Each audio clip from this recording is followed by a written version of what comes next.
Well, thank you, Adam. Again, thank you for doing this. And I want to say, just to start this thing off, a huge thank you to Dr. Black.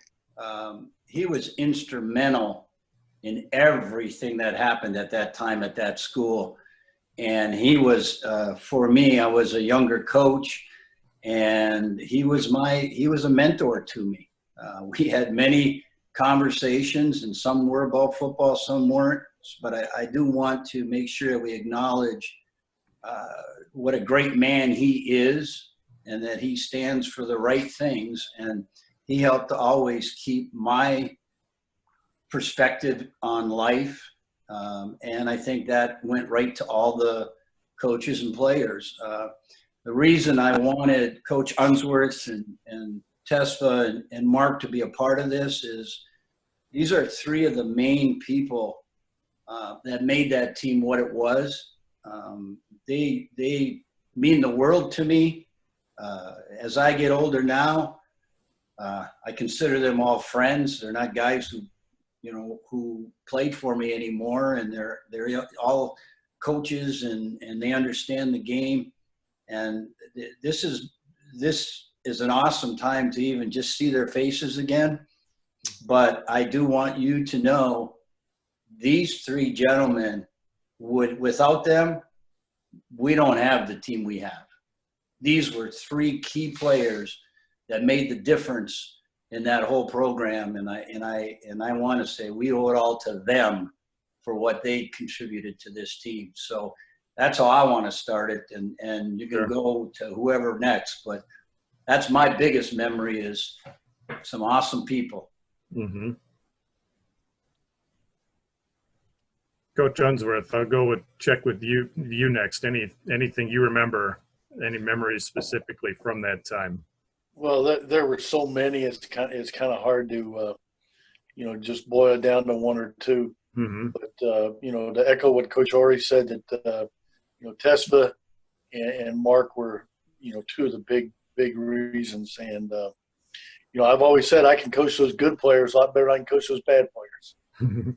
And we had some good players there, and Mark, from a standpoint of being a quarterback, I've coached a lot of different college quarterbacks, and he's probably the most productive college quarterback that I've coached. And really, that year, it was my second year there. Mm-hmm. I didn't have to get on those guys very much because if they didn't perform, Mark got on them. And, we had Brandon Lawson, who was an All-American wide receiver. And I remember one day in practice, Brandon dropped a couple of balls on Mark, and Mark lit him up.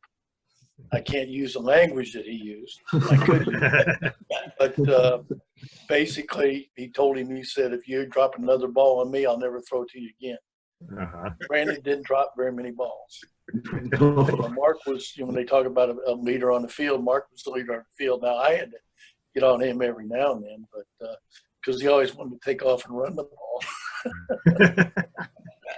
But they were a pleasure to coach. They were fun. And Tesfa on the other side was, I ended up coaching with Tesfa later on in our careers. Mm-hmm. But as a linebacker, I'll never forget, he'd come off the field with those dreads, and you'd take that helmet off. And we were playing at the Concordia in Chicago.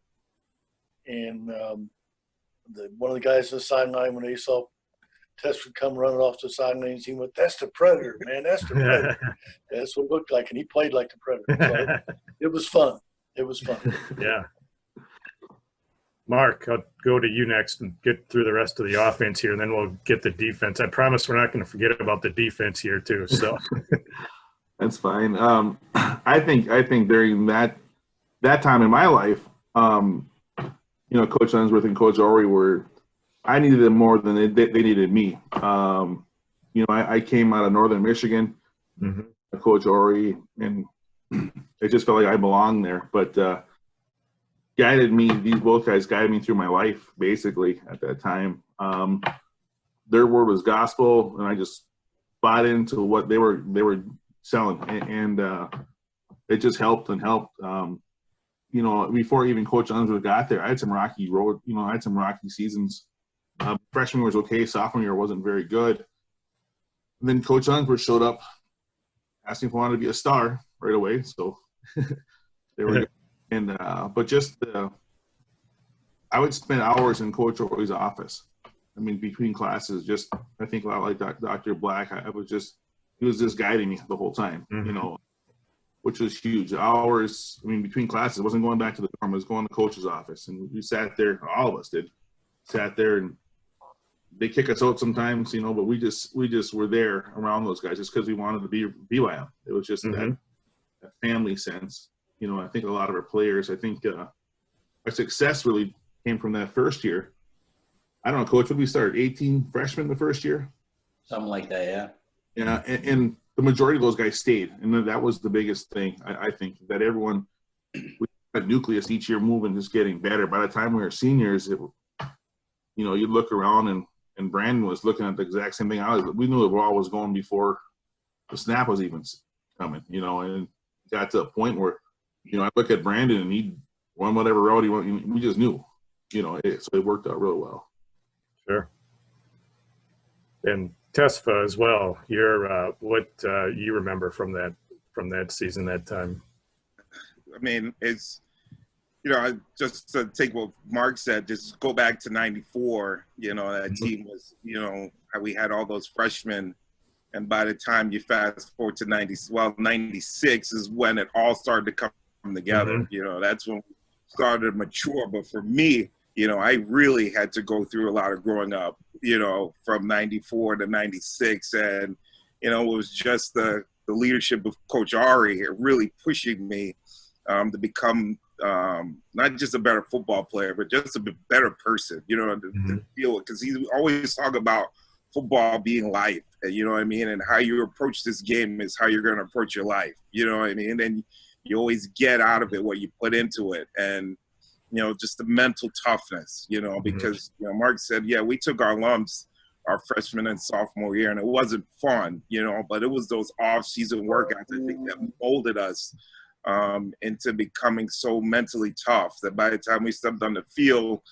in '96, and as the game slowed down for us, I mean, we were just mentally ready to deal with any situation, you know. And I think going through that season in '96 helped us become closer as a group. So going into '97, you know, we just had such a tight-knit group. I think me and Mark, I mean, we became so incredibly tight. You know, it was just one team. And '97, our whole focus was, you know, finishing the year and making the playoffs. You know, it was playoffs, win the conference, go undefeated. You know, and those were all realistic goals for us.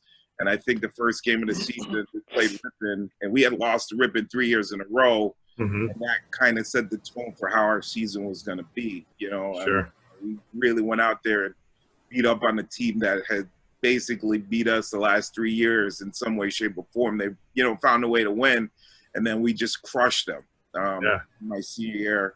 And then I think the other pivotal game, you know, when we talk about games we played in '97, the Mequon game, you know, when we were down at one point, 34-0, and you know, midway through the third quarter, and we were able to come back and win that game.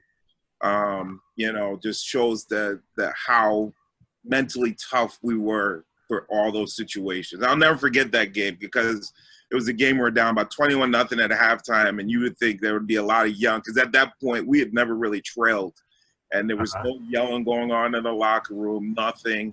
We just went out, and, you know, Mark's, you know, went down after, you know, they went up 34-0. We got the ball, went down and scored that first touchdown, and that kind of made everyone kind of relax a little bit, and then things just started coming our way, you know. And it was just that confidence that Mark had when he stepped on the field our senior year. For us on defense, we just knew we just had to make stops. If we made enough stops, get the ball back to our offense, you know, with Coach Uns calling the plays, we knew we were going to score points, you know. Mark, by the time Mark was a senior, he had all the confidence in the world. He'll never attest to this story, but I'll never forget, we were playing some team, and we're sitting in the locker room, and right before the game kickoff, and some freshman on our team walks up to Mark and says, "Hey, Mark, I just want to wish you good luck before the game." And he looks at him with a straight seriousness in his face and says, "Tell that to someone who needs it," and then walks away from the kid. But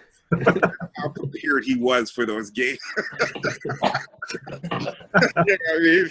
He'll never admit to that story, but I'll never forget that, and thinking, "Wow, this kid's locked in." You know what I mean? But that was our mindset in '97. And so we cap it off with a undefeated year, back-to-back IBC championships. It was a a bookend story. I mean, it was a great ending to a story for me personally. Because I look back on all my successes, at Lakeland, and it's led up even to what I have now, in my life. It's because of those experiences at Lakeland College, I got into coaching. I was able to go on and get higher education. I ended up in Michigan, you know what I mean? And met my wife and my kids. So, if none of this happens if I don't have those experiences at Lakeland, So I'm really grateful for those times there.